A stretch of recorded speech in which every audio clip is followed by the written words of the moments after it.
Kalau ada huruf alif lam bertemu dengan salah satu daripada 14 huruf yang di samping itu, namun yang perlu untuk kita ketahui dulu, kenapa kok ma ini dibaca panjang? Kenapa kok ma dibaca panjang? Apa sebabnya ma dibaca panjang kayak gitu?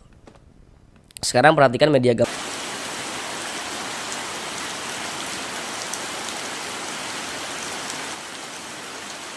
Assalamualaikum warahmatullahi wabarakatuh. Jika memiliki permasalahan, belum lancar dalam membaca Al-Quran, kemudian belum memahami ilmu tajwid, ataupun merasa kesulitan di dalam memahami ilmu tajwid Al-Quran, mari belajar mengaji Al-Quran di channel ini. Di sini kami akan berusaha untuk membantu saudara semuanya, bapak dan ibu, agar dapat dengan mudah dalam memahami ilmu tajwid Al-Quran. Jadi nantinya untuk penjelasan tajwidnya akan kami jelaskan dengan pelan-pelan, ditambah media gambar dalam penjelasannya. Insya Allah akan sangat memudahkan untuk memahami ilmu tajwid Al-Quran. Karena dengan kita belajar tajwid, kita memahaminya, kemudian kita bisa menerapkan dengan sendirinya ketika membaca Al-Quran, maka itu akan memperbaiki bacaan Al-Quran kita. Semoga yang belum lancar bisa segera lancar di dalam membaca Al-Qurannya. Kami juga senantiasa mendoakan semoga saudara semuanya, bapak dan ibu, senantiasa diberikan kemudahan oleh Allah Subhanahu wa taala dalam berusaha untuk belajar tajwid dan memahaminya agar dapat dipergunakan untuk memperbaiki dan melancarkan bacaan Al-Qur'annya. Kami juga selalu mendoakan semoga saudara semuanya, bapak dan ibu, senantiasa diberikan kesehatan oleh Allah Subhanahu wa taala. Jika mungkin saat ini ada yang sedang sakit atau saudaranya misalnya ada yang sedang sakit, mari sama-sama kita doakan semoga Allah Subhanahu wa taala segera menyembuhkan penyakitnya. Selanjutnya kami juga selalu mendoakan semoga saudara semuanya, bapak dan ibu, senantiasa diberikan rezeki yang berlimpah dan barokah oleh Allah Subhanahu wa taala, sehingganya dengan rezeki yang berlimpah dan barokah tersebut semoga dapat menjadi seorang ahli sedekah, menjadi seseorang yang senantiasa bisa bersedekah setiap harinya ya, senantiasa bisa mengeluarkan harta untuk bersedekah setiap harinya. Kemudian dengan rezeki yang berlimpah dan barokah tersebut semoga nantinya bisa beribadah umroh dan haji ke tanah suci Mekah. Amin amin ya rabbal alamin. Baik, mari langsung kita mulai belajar mengaji Al-Qur'annya. Marilah bersama-sama kita lanjutkan kembali belajar mengaji Al-Quran kita dengan penjelasan ilmu tajwid yang akan kami jelaskan dengan pelan-pelan. Harapannya semoga bisa langsung dipahami sehingga nantinya bisa langsung mempraktekkan dengan sendirinya ketika membaca Al-Quran di surah apapun dan di ayat manapun. Sekarang ini kita masuk pada surah Ar-Rahman ayat yang ke-7. Jadi marilah kita baca bersama-sama terlebih dahulu dengan pelan-pelan. Bismillahirrahmanirrahim. Was-samaa'a rafa'aha wa wada'al mizan. Sekarang mari sama-sama kita bahas, kita pelajari tajwidnya dengan pelan-pelan. Yang pertama di sini ada huruf alif lam, setelahnya huruf sin. Perhatikan media gambar di samping. Kalau ada huruf alif lam bertemu dengan salah satu daripada 14 huruf yang di samping itu, maka hukumnya adalah alif lam syamsiyah.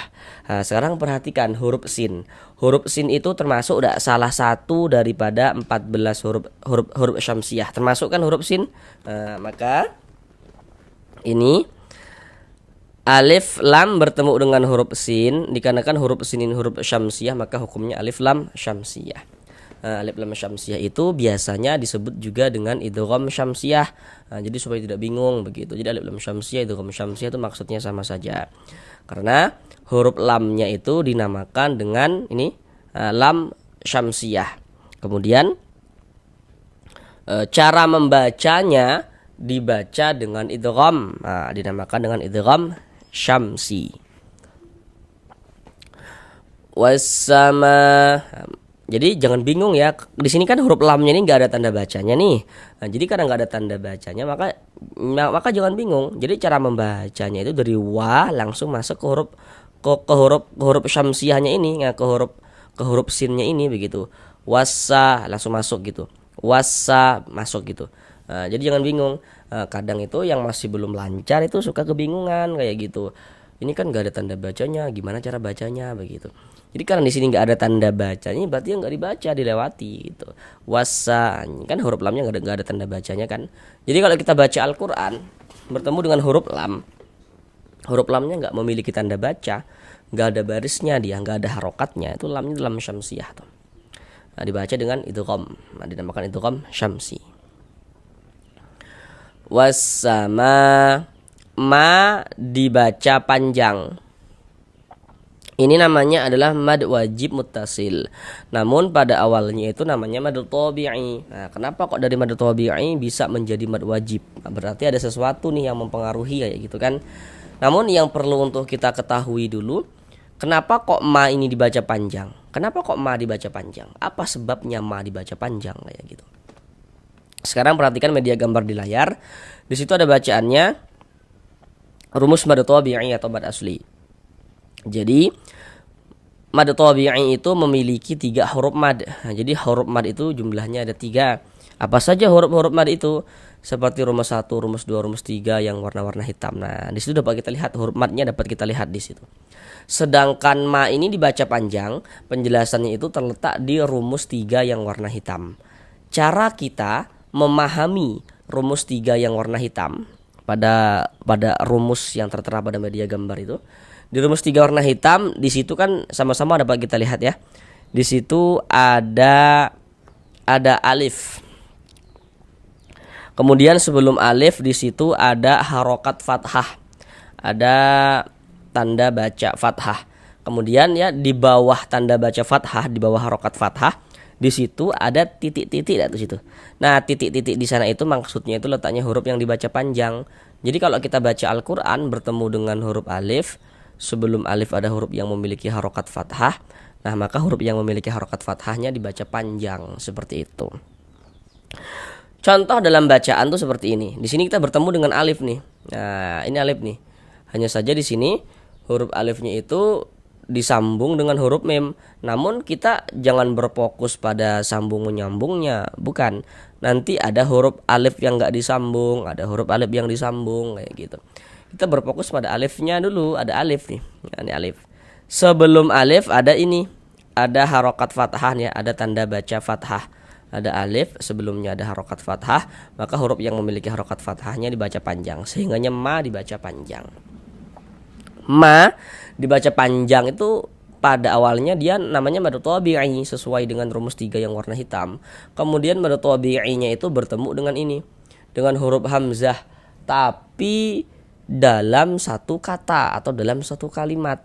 Nah, maka dia berubah menjadi mad wajib muttasil. Panjangnya mad wajib itu wajib dibaca panjangnya itu 4 sampai dengan 5 harokat. Minimalnya ya, atau paling pendeknya mad wajib dibaca dengan 4 harokat. Jadi 4 sampai dengan 5 harokat seperti itu. Tidak boleh dibaca dengan 2 harokat ya, jangan. 4 sampai dengan 5 harokat panjangnya. Bisa 4 harokat, bisa 5 harokat kayak gitu.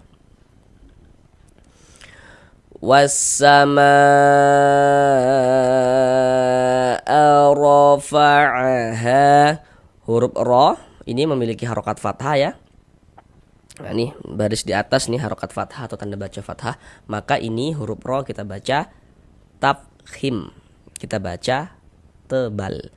Sehingga pangkal lidah kita naik terangkat ke atas ketika kita mengucapkannya, ditebalkan huruf ra-nya. Rafa'aha. Kemudian ha dibaca panjang. Kenapa kok ha dibaca panjang? Harusnya di sini Bapak Ibu sudah tahu kenapa kok ha dibaca panjang. Apa tanda panjangnya? Apa sebab yang menjadikan ha ini dibaca panjang kayak gitu? Penjelasannya itu masih sama di rumus 3 yang warna hitam. Karena di sini ada alif. Sebelum alif ya, sebelah sininya nih, ini alif nih, sebelah sininya nih. Bukan sebelah sini, bukan, tapi sebelah sini. Ada alif. Sebelum alif di sini ada huruf yang memiliki harokat fathah, ada huruf yang memiliki tanda baca fathah. Maka huruf yang memiliki harokat fathahnya dibaca panjang, sehingganya ha dibaca panjang. Mad tabi'i. panjangnya 2 harokat sesuai dengan rumus 3 warna hitam. Rafa'aha wa wada'al. Di sini ada alif lam, setelahnya huruf mim. Perhatikan media gambar di layar. Kalau ada huruf alif lam bertemu dengan salah satu daripada 14 huruf yang di samping itu, maka hukumnya adalah alif lam qamariyah. Nah, sekarang perhatikan huruf mim itu termasuk tidak salah satu daripada 14 huruf qamariyah. Nah, termasuk kan? Nah, maka ini alif lam bertemu dengan huruf mim, dikarenakan huruf mim ini huruf qamariyah, maka ini hukumnya alif lam qamariyah. Alif lam qamariyah itu disebut juga dengan idhar qamariyah biasanya kayak gitu supaya tidak bingung. Karena huruf lamnya itu lam qamariyah. Cara membaca huruf lamnya dibaca idhar. Dinamakan dengan idhar qamari. Maksudnya dibaca izhar itu huruf lamnya itu terbaca, dia ada tanda bacanya, terbaca jelas gitu. Kalau tadi ini di sini nih lam syamsiyah nih, nggak ada tanda bacanya huruf lamnya. Tapi kalau di sini lam qamariyah nih, lam qamariyah, lamnya ada tanda bacanya nih, ada tanda sukunnya terbaca al terbaca tidak huruf lamnya gitu. Lam qamariyah dibaca dengan idhar qamari. Mi dibaca panjang. Kenapa kok mi dibaca panjang? Perhatikan media gambar di layar. Perhatikan rumus 1 yang warna hitam. Cara kita memahami rumus 1 yang warna hitam, di situ kan dapat kita lihat itu ya, di rumus 1 warna hitam ada huruf ya sukun atau huruf ya mati. Huruf sukun atau huruf mati itu maksudnya sama saja. Ada huruf ya sukun, kemudian sebelum ya sukun di situ ada harokat kasroh, ada tanda baca kasroh tuh ya, baris miring di bawah tuh. Kemudian di atas tanda baca kasroh di situ ada titik-titik dah tuh. Nah, titik-titik di sana itu maksudnya itu letaknya huruf yang dibaca panjang, sebab dia memiliki harokat kasrah itu tadi.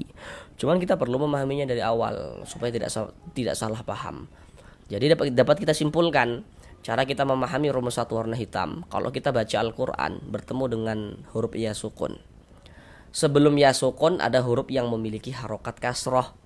Nah, nanti huruf yang memiliki harokat kasrohnya dibaca panjang seperti itu. Berarti ada huruf ya sukun dan juga ada harokat kasroh. Dapat kita ketahui kan ya, berarti ada huruf ya sukun, ada harokat kasroh. Contoh dalam bacaan tuh seperti ini. Bertemu kita dengan huruf ya sukun, ada huruf ya, ada tanda sukun. Sebelum ya sukun di sini ada ini, ada harokat kasroh nih, baris 1 miring di bawah huruf. Ada huruf ya, ada tanda sukun, sebelumnya ada harokat kasroh. Maka huruf yang memiliki harokat kasroh dibaca panjang, sehingganya mi dibaca panjang.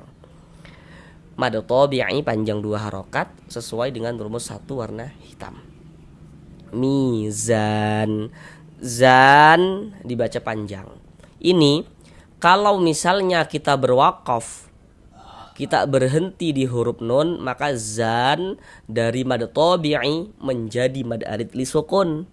Tapi kalau misalkan kita tidak berwakaf di huruf nun, kita wasalkan ya, kita sambung bacanya, kita teruskan wa wada'al mizana, langsung na dan seterusnya kita baca gitu ya, kita wasalkan, maka za tetap menjadi mad tabi'i. Tapi tadi ketika kita membacanya, kita berwakaf, berhenti di huruf nun ini, sehingga di sini mad tabi'inya menjadi mad arid li sukun. Apa sebab gitu? Nah, sekarang untuk di sini dapat kita, pasti Bapak Ibu sudah tahu kenapa kok za dibaca panjang. Apa tanda panjangnya za itu apa gitu? Nah, pasti Bapak Ibu harusnya sudah tahu di sini gitu kan ya. Kembali lagi ke rumus 3 yang warna hitam. Karena di sini ada alif. Sebelum alif ada ini, ada harokat fathah. Sehingganya huruf yang memiliki harokat fathah dibaca panjang. Sehingganya za dibaca panjang. Za dibaca panjang. Mad tabi'i pada awalnya sesuai dengan rumus 3 yang warna hitam. Nah, samalah dengan ha ini tadi penjelasannya. Hanya saja di sini huruf alifnya itu dia nggak disambung. Karena setelahnya di sini huruf zai yang nggak bisa disambung kayak gitu. Za mad tabi'i Kemudian mad tabi'i bertemu dengan huruf yang disukunkan. Sebab kita berwakaf, huruf yang disukunkan di sini yang kita temui huruf nun. Za ditambah huruf nun yang disukunkan dibaca zan. Mad tabi'i bertemu dengan huruf yang disukunkan, maka dia berubah menjadi mad arid li sukun. Panjangnya mad arid li sukun itu boleh dibaca dengan panjang 2 harokat atau 4 harokat atau 6 harokat. Yang terpenting konsisten dalam sekali bacaan. Jadi maksudnya konsisten itu kalau kita membaca Al-Quran, apabila bertemu dengan mad arid li sukun, kita baca Al-Quran ya, dalam setiap kita membaca Al-Quran, kalau mad arid li sukun kita baca dengan panjang 2 harokat, maka semua mad arid li sukun yang kita temui pada saat kita membaca Al-Quran itu kita panjangkan dengan panjang 2 harokat. Kalau 4 harokat, panjangkan semuanya 4 harokat. Kalau 6 harokat, panjangkan semuanya 6 harokat. Nggak boleh selang-seling. Jadi mad arid li sukun itu panjangnya harus dibaca panjangnya sama semuanya, kayak gitu. Huruf yang kita sukunkan itu huruf nun. Nah, ini kalau kita berwakaf di huruf nun kita baca mizan, zan. Jangan dibaca zana baru berwakaf. Nah, baru berhenti. Jangan salah. Karena kalau kita membaca Al-Quran, kemudian kita itu berwakaf ya. Kita itu berwakaf. Kita itu berhenti di huruf yang tidak dibaca panjang, maka hurufnya kita sukunkan. Huruf itu kita matikan. Ini kita baca Al-Quran nih, berwakaf kita di huruf nun ini. Untuk di sini huruf nun ini nggak dibaca panjang. Jadi karena berwakaf di huruf yang tidak dibaca panjang, maka hurufnya itu kita sukunkan, kita matikan. Sehingga kita baca mizan. Seperti itu. Sekarang mari kita ulang bersama-sama sekali lagi dari awal. Was-samaa'a rafa'aha wa wada'al mizan. Sampai di sini belajar mengaji Al-Qur'annya. Sampai bertemu di pembelajaran yang berikutnya. Assalamualaikum warahmatullahi wabarakatuh.